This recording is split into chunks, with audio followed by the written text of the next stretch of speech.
Yose zvamunoona panisana kupfuura uya kudare matambudziko ati kudare hakusiro kunopedza nyaya, chinopedza nyaya kugara zvakanaka kwamunogara, chinopedza nyaya kugara zvakanaka kwamunogara. Usati wada hama yako inogara kuretu, chokutanga wadzana nomunext door muchitanga maurirana, muratidzane rudo nomunext door.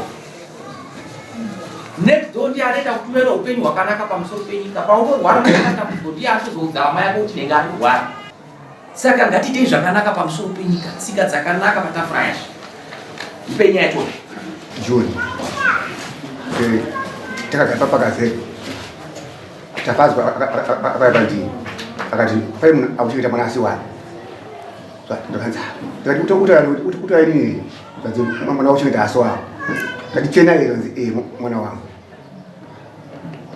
Indakazoirwa nasabhuku chinzi kunokausani.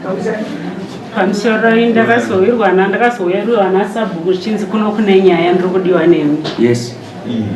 Ndauya. Wauya. Inzwa uyu zvaanoda kutaura. Taurai. Mambo havana kumbokushedza asi inzwa munhu akakushedza. Teerera.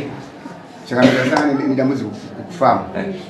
Nyaya mwana tino mwana tisi. Ani 12 years. Ni 11.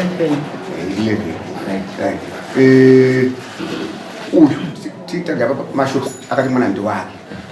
Saka uya mwana uyu kwandii. Saka ndati ajikise mukana kuti mwana uyu ndi wake atuwe. Okay. Wanzwa here. Mwana uyu kamuchengeta. Chinyarara. Ndakapita mujeri. Ndakapikia mwana iye. Mwana anopikisa mujeri. Nyemeti akaenda mitini. Okay. Pamusoro taura. Nofunga ruma ese Zvikomba. Apana munhu anozika nomba kwedu wani. Anditi. Kana ndakagara ndichiti handivazive nekuti panguva yacho ndirubasa. Anditi ndirubasa anofunga ndakashanda ndakaita munhu kana arubasa munongoziya. Anenge asina munhu ene ndandiri independent. So ndakazonzwa ndane nhumba nditi. Ava vakauya vakandiudza kuti vanondida. Kwete kuti yemukomana. Anditi inini ndandine vanhuwo vanguwo semunhu anga asina murume. Ndobva ndazotorwa neava ndakavaudza kuti ndine nhumba nditi. Vakanditora vakanondisiya kuGlendale.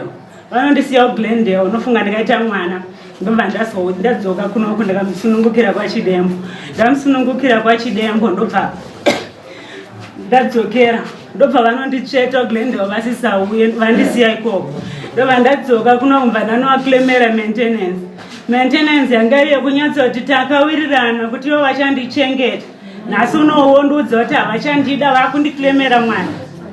Mwana ndochengeta ndegani izvezvi ndakaroorwa nditi. Nhasi unondopondudza kuti vakundiudza kuti vakuda mwana pavanhu vese vari 2. Vakuda mwana vakuda chenai. Hazvibude nekuti mwana ndini kuchengeta uye ari kuchengetwa nemurume wandogara naye nhasi uno. Okay. Wataura kuti yakanaka ndisi.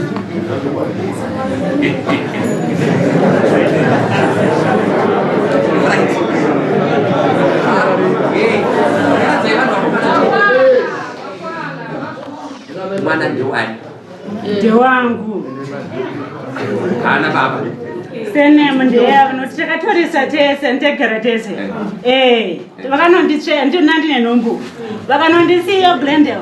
Anditi vandisiya kuGlendale anditi kumba kwedu ndakaita zvekutiza ndichienda kunogara nawo kuGlendale saka ndiri kuti Zvikomba pavanhu ava hapana murume wangu nekuti kuti murume kureva kuti mandiroora.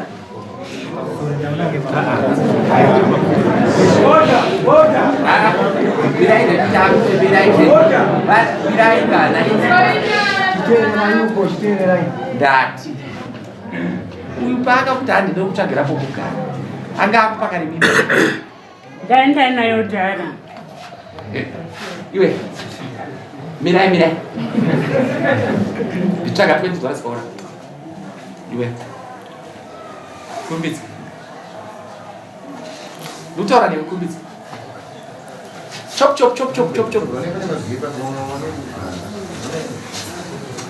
ndikumira iwe ndatomira ndoraita munyanya chop isichi akuda kwamuchato bwena chop iwe minga iwe right sabu waitwa nyanya ndinotenda ako nokuimbeka kwako noti tikakuchuma unoita saizvo iwe waitwa nyanya dismisa apa nyanya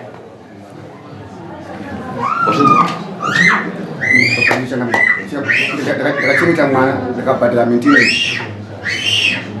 mwana asi wangu pamusoro ishanganira ndakatozobvira sabhuku wako naiwe anga ine mimba nyanga sabhuku wanetaura uyu anga ine mushandi wavo kuti sabhuku wavo uyu vafanizira vachengetana uyu achikaoka kwavo futi ndipani nyaya ipapa vata kunzveka kuti uyu kuti sabhuku ariho vakandiudza kuti munhu anga ine mimba uchengeta mwana asi wangu pauchengeta mwana wakamanikidzwa here ndakadzite wako wakamanikidzwa norudo wayakutongisha mwana wakamanikidzwa nechi norudo nokuti bonde wairida ndorakamanidzwa kuchengeta zvimwe mwana wanzwa zvaro ndakubvunza iwe mimba ndeyani yangu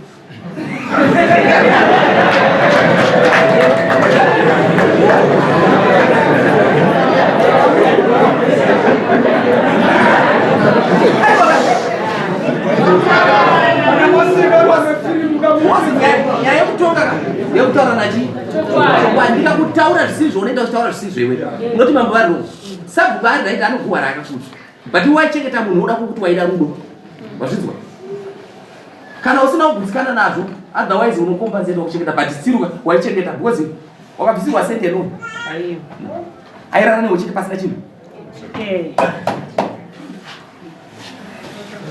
atakwatenda taura tizimwana kuti saka inini kana muchiti mwana makachengetera uyo kureva kuti mwana ndine kodzero yekupiwa mvumo yekuti bhezi rine mwana wangu richinjwe ndo zvazviri kureva ka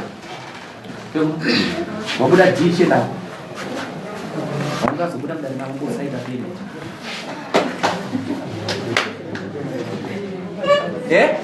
ndobvunza kuti saka mandereva kuti bhezi remwana wangu rochinjwa nemhosva yekuti ivo vakaudzwa nemakuhwa avo ndo zvavari kutaura mubvunze ndipindurei asi mwana wangu chinja maitabas uve nombo yakanaka mwana thank you sabhuku chero osovhanyaya nditaura panzi